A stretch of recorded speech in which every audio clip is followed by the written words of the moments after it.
Halo semua, perkenalkan aku Intan Sasmita dengan NIM 19056320148. Di sini aku akan berbagi tips bagaimana cara menulis latar belakang penelitian dengan baik dan benar. Nah, untuk latar belakang sendiri terdiri dari 3 bagian. Yang pertama ada thesis statement, yang kedua ada research direction, dan yang ketiga ada supporting idea.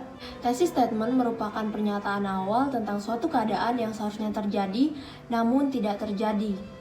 Sebagai contoh kita membahas tentang pajak. Pajak ini kan merupakan penerimaan terbesar negara, seharusnya dilindungi oleh negara. Namun keadaan tersebut tidak tercapai atau tidak terjadi.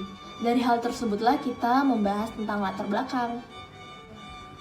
Biasanya thesis statement itu terdiri dari 1-2 paragraf. Nah, setelah kita selesai memaparkan dari thesis statement tersebut, kita bisa nih masuk ke dalam supporting idea. Kemudian kita masuk ke dalam supporting idea. Supporting idea ini merupakan bagian dari latar belakang yang terdiri dari hal-hal sebagai berikut. Nah, untuk yang pertama itu ada argumen atau teori yang mendukung dari thesis statement yang kita bahas sebelumnya. Nah, karena sebelumnya di thesis statement kita membahas tentang keadaan yang seharusnya terjadi tapi tidak terjadi. Nah, di sini kita membahas tentang kenapa keadaan tersebut harus terjadi dan kenapa keadaan tersebut tidak terjadi dan didukung oleh teori-teori yang ada. Selanjutnya bagian kedua dalam supporting idea kita bisa memasukkan fakta-fakta yang relevan, bisa berupa data, statistik, maupun keadaan yang sudah terjadi sebelumnya. Kemudian yang terakhir kita masuk ke dalam research direction.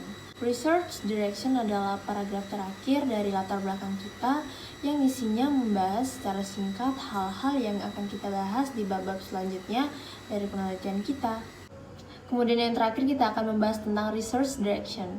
Research direction adalah paragraf terakhir dari latar belakang kita yang isinya menjelaskan secara singkat yang akan kita bahas dalam bab-bab selanjutnya dari penelitian kita.